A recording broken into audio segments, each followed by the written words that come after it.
Coach. Did I say that right? Authoritative. I even practiced Yeah, it before. The Authoritative Coach. very good, very good.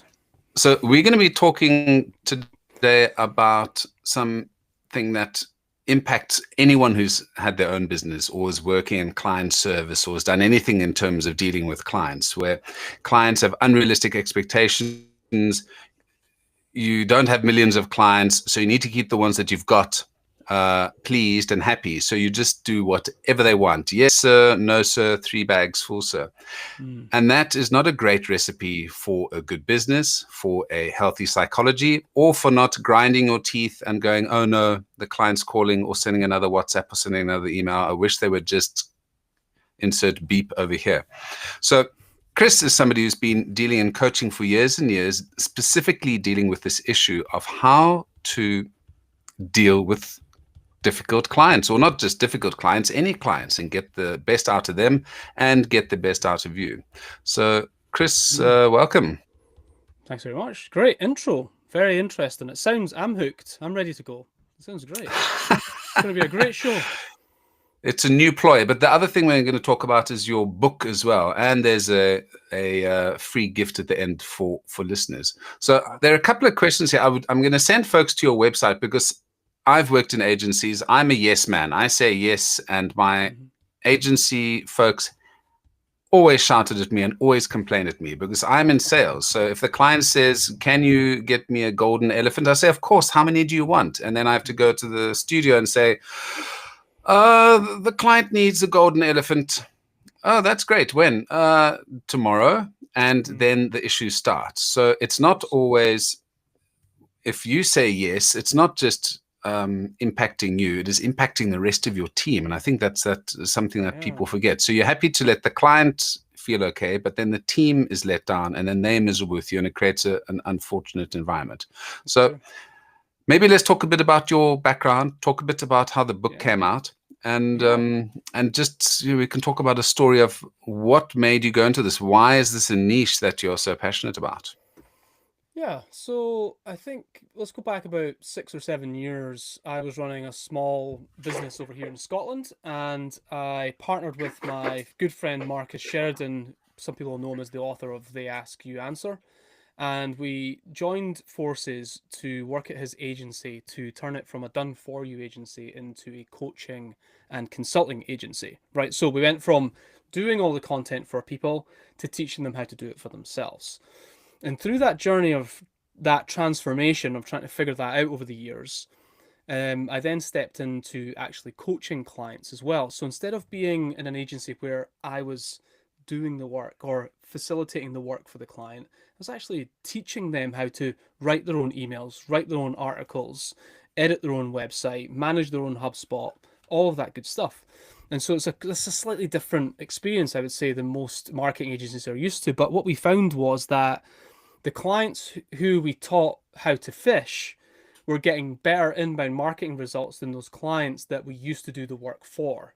And so we went all in on this idea that we should teach companies how to do this in-house, essentially. So I did that work for about 5 or 6 years, and I was able to get a lot of reps in. So we're talking thousands of hours of coaching with sort of 8 and 9 figure businesses across the States.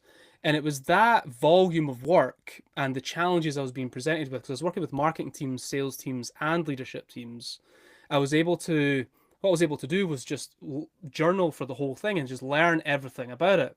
And so in the sort of last year of that, so we're talking about 3 years ago now, I basically took a year to just write all the lessons I was learning about how to handle objections and pushback and resistance, how to manage scope creep, how to get the best out of clients, how to work with clients that are disengaging, what to do when clients want to cancel their contracts with you, and all the rest of it, and just documented all of that out and put it into a book, a small book, short chapters, very practical stuff. You could keep it as a handbook on your desk, in fact. And so it's called Become an Authoritative Coach. But it's really the subtitle that's interesting, I think, which is challenge your clients, or stop people pleasing, challenge your clients, be indispensable, right? And I think the stop people pleasing part is interesting to people because they realize that I think that their people pleasing tendencies or their need to be liked is somehow holding them back from doing their best work and also holding their clients back from getting their best results as well. And so that became quite a fascinating place for me to go a bit deeper. And then my work then transferred from the agency world into helping client-facing professionals to shift from people pleaser to peer, to transition from order taker to authority. And today I work mostly with client services directors or account managers in the agency world that are dealing with clients on a day-to-day basis. They might have 40 or 50 accounts, and I'm helping them to turn up with that authority, to challenge their clients, to stop people pleasing, to get over their need to be liked. And that's how it became fascinating for me. I think it was quite organic, Nicholas, but I think at some point, I don't think there was a specific day or time, just started to see that people needed this. This was something that they need. And the word authority was coming back strong. It comes back stronger and stronger all the time, that client services professionals like this idea of having it and being able to bring it and to have a presence around this idea of authority and what it means or what it could mean for them in terms of them being able to do their best work, get great results for the clients, and of course grow the agency as well. So we're looking at earning respect, driving results, and increasing retention through becoming a trusted authority with your clients. So I think that brings us full circle, really. And the book became, I didn't know what was going to happen with the book, to be honest, when I put it together. But I'm glad I put it out into the world, and I think it's a very practical book for anybody that works with clients, taking them through all the good and the bad and the ugly of the things that we go through, but how to deal with them effectively, like how to actually respond well in difficult moments or in high stakes conversations with clients. Well, this has been great. Thank you.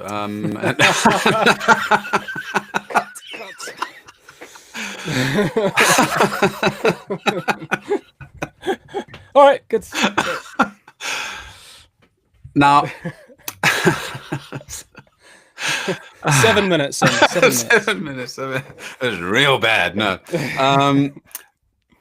These folks that you're talking to, in client service folks, do they always know that they are client pleasers? How do you extract from them their sort of process? Because not everyone thinks that they're the client pleaser. They think this is the way that you do client service. This is the way that business has been done. How do you get that first step of getting people to recognize that these are areas that are impacting your business? Do they come to you and say, these are 5 things that I do? Or do you say, let's do a little bit of a deep dive into your process and let's find some areas where you're doing too much? Yeah, so it shows, people pleasing shows up in so many different ways. I think people don't even realize that they're doing it. And I think a lot of times it can be cultural, but I think we're taught as children to change who we are, to be more acceptable to the people around us. And then we bring that into the workplace, and I think it just manifests itself into this persona that we become. But let's start from the easiest way to do it is if I'm having a conversation with someone, I'll maybe just ask some questions to get to see what they would do in particular situations. Like I might ask, what's an example recently where you're working with a client and you knew that you should say something, they're about to make a mistake or they were doing something wrong, but you decided not to say it because you're worried about risking the relationship. That could be a good place to start, right? Then they start telling you about the examples. What's an example of a client request that's been made that you should have said no to, but you said yes to, right? And why? And what does that look like? So there's these types of questions I can probe into.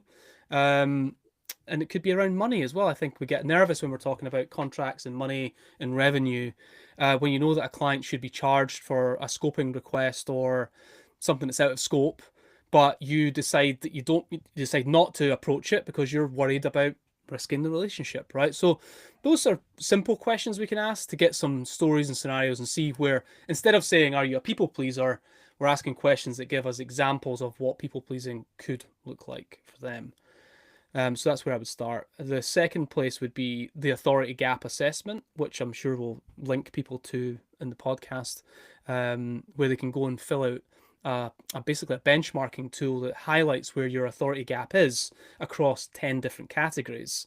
And that does bridge into internal communication as well, because I think it's worth noting that as client services individuals or professionals, we have to also manage the communication to the internal teams as well. And sometimes that's where it can really start to fall apart.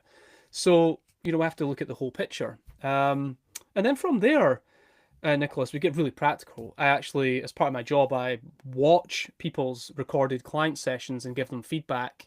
And then, of course, another practical way is role playing it with them as well. So I might take a scenario, get them to do it how they would normally do it, then show them a different way and get them to do it that way, and then they can see the difference between how they've been doing it and what it might look like if we did it differently, and how that might change the whole idea of it, even, or how it's received. So those are the four key ways anyway that I use on a day-to-day basis to help people see it. I think you're absolutely right to spot this, though, that people don't necessarily wouldn't identify as a people pleaser as such, but most people are doing certain things that express that there's a need to be liked, right? So they're shying away from doing certain things because they're afraid that the other person won't like them because of it, and that could just manifest itself in so many different ways. Sometimes it's the calendar.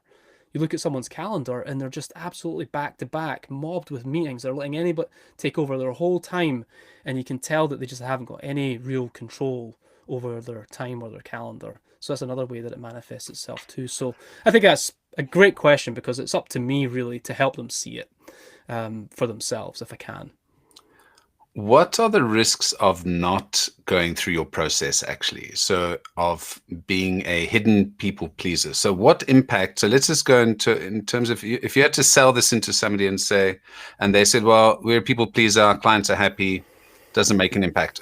What are some of the hidden costs, perhaps, of being a people pleaser? Because I think that's a nice place to jump off as well. So top tier is retention, right? So we want to look at retention first and foremost, right? So where are we losing clients? Why are they churning? What does that look like? And oftentimes we look at the point where a client is actually churning out. It's just too late at that point. So we have to go back and say, well, what did we miss? What conversations didn't we have? What expectations didn't we set? And it's usually just a symptom of a gap somewhere in the process. So I think we start with retention. So flip that, and we want to see the work that I do increasing retention, expanding accounts, and clients staying for longer and spending more money with us if we're having the right conversations. What's interesting to me is as I've done this work, I think a lot of people who have a high need to be liked, and they change themselves for other people around them because they want other people to like them, don't realize that the strength of the client relationship is actually directly correlated with the number of difficult conversations they're willing to have. And so if they're not actually willing to have tension and challenge clients and push back and push them, even to challenge them to do their best work, you'll find that you have quite a weak transactional order taker type relationship. And that means that we become quite transactional, which means I can leave you anytime. I will stop paying you.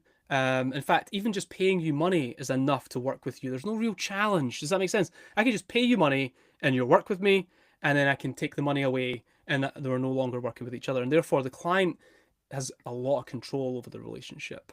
So I think we want to, these are quite hard to measure in some cases, right? But we want to have some type of temperature around the strength of those client relationships. Are we indispensable to our clients? Or are we seen more as a transactional relationship? And that's part of the spectrum of the work that we do. So retention is a big part of the work that we do. I would say that really is. Why is that so important? So if we look at profit as well, I think you shared a story. I'm not sure if we were live when you were talking about this or if it was before we started speaking. You mentioned something like an example where you say yes to something, you sell something, but then you have to take it into the team and sell it to them. And you've discounted it so that they buy it, for example. So we're underpriced, which is already eating away our profit margins. You go to the team and say this thing needs to be delivered expedited, right? Faster than normal. So they all scramble around and do it. While they're doing that, they're not doing the stuff that they had already promised other clients that they should be doing. So we miss those deadlines or we stick stretched in there. Everybody's stressed, all because we can't manage scope effectively. And we can't say to a client, sounds like a great idea. We can't do it right now, but we can do it at this point in the future. Do you know, not managing the client, what's coming in from the clients. So what ends up happening is, well, time is money, right? The client experience starts to erode, and ultimately we wonder why we're all really, really busy, but we aren't making any money. Why is that? I wonder, you know? And so we're getting right into the weeds and looking at what's happening in the relationship between the client-facing people, account managers, client services directors, even sales teams. Nicholas, I think it's important to recognize that they have influence here as well, that the things that they are saying yes to and the things that they are green lighting, the projects they're green lighting, could potentially be unprofitable. And that is obviously a major problem. But it can be quite insidious, right? You might not be able to see it clearly, that the reason we're all busy and we're not making any money is because we're over servicing our clients. It sounds like you're describing my old agency or my and my current Probably current agency. Yeah. And that over servicing because you're terrified of losing a customer. And like you said, it's that interesting mix of being transactional versus being the go-to person. And I found that where I've had the strongest client relationships is where, and this is where we talk about that word authority. Authority is not in who's the boss. It is in terms of that you are the person that they come to for those hard questions and advice. And when I've been able to say, no, not that it's a terrible idea, but here are ways that you can solve this problem. I don't believe you should be doing this right now. It might cost me money in the short term because I'm not getting a quick sale, but it builds that authority with the client that I'm looking for the long-term relationship and that they're going to get that additional value that you're talking about from me in terms of the power dynamic shifts. They're coming to you for advice versus saying, just do this, do that. If you're in this space where you're a commodity agency or commodity service, you're always going to be terrified of losing that client. And maybe this is a good time to chat about the authority gap process that you have. And that's available for folks to just go try it on your website, right? Yeah, it's free, completely free to get a report, and it'll shine a light on where those gaps are for you. That one that we're talking about currently is for the actual client-facing professional. So if you're an account manager, it's great. I've got another assessment coming out soon, which if you're visiting the website in a few weeks' time, you see it specifically for agency owners, so they can see the things that we're talking about essentially to see where those gaps are for them and how coaching up their client-facing team could improve the retention and profitability as well, which is a direct relationship with it there. Well, the four main things that you put out here in terms of your coaching offering is clarifying positioning, so making sure that your positioning is right, and lots of people get that wrong. Breaking free from over delivery. I think anyone who runs an agency, if you're under delivering and getting paid more, then you need to come on the podcast or write a book. Challenging your clients constructively, important. And then charging what you're worth. That's another thing that it's so difficult now. Again, that ties into the authority score. If you've got a high authority score and you're delivering and you're adding value, and the person feels you are an integral part of supporting their business growth, they're not going to mind buying your add-ons, and as they grow, hopefully with your support, spending more money with you. So it's a win-win. But yeah, I would suggest that folks go and do this. So those client-facing folks, and then when you've got that new resource available for agency owners, you should come back and we can chat about that. Yeah. I mean, we've gone through quite a lot. You spoke about scope creep as well. That's a dirty word for me because just constant. And I lecture in digital marketing, and we had a discussion about making sure that when you are briefing somebody or somebody is briefing you, that you are 100% clear on what the deliverables are. You've got to have that communication in the beginning, not halfway during the project, or don't say, oh, I'll ask that question later. Sure. Yeah, and that's just a basic thing. Yeah, what we do with this is, I think it's really, there's a couple of rules here. Our job is to force clarity, right? So I mean force clarity, like as in ask questions to get clear. I think there's a really great assumption you can make is that your client sucks at making decisions and they haven't thought through the thing that they're asking you for, right? And so what we do is we say, that sounds like it could work, it could be great, but let's just pause here and let's make sure that we're actually doing something that's a priority, right? Do we want this to be the priority and therefore take over everything else that we're doing, or do we decide that this isn't important? And so I think it's really important that we slow down when we're scoping things and that we figure out there is an actual problem to solve, that we can figure out, so we know what the issue is, that we can measure the impact that that's going to have, and that we can somehow benchmark the importance of it for the client, right? We call this the I3 model, right? Issue, impact, importance. And we use questions to help the client articulate why this is important now, what kind of impact it's going to have, what kind of problem we're trying to solve for, and how important it is for them to actually do it. And if we do that, two things can happen. One thing is they go, actually, now that we've worked through this, I can see that we could probably do this at another time later with somebody else or whatever. Or we do it and we go, this feels really important. Let's set up a separate project to tackle this so that we can do it. We'll scope it out, send an invoice out, get paid, whatever. But the point is like, we can't just allow the client to say, I want this thing, without doing the challenging piece, which is tell me a little bit more about that. What led to this decision?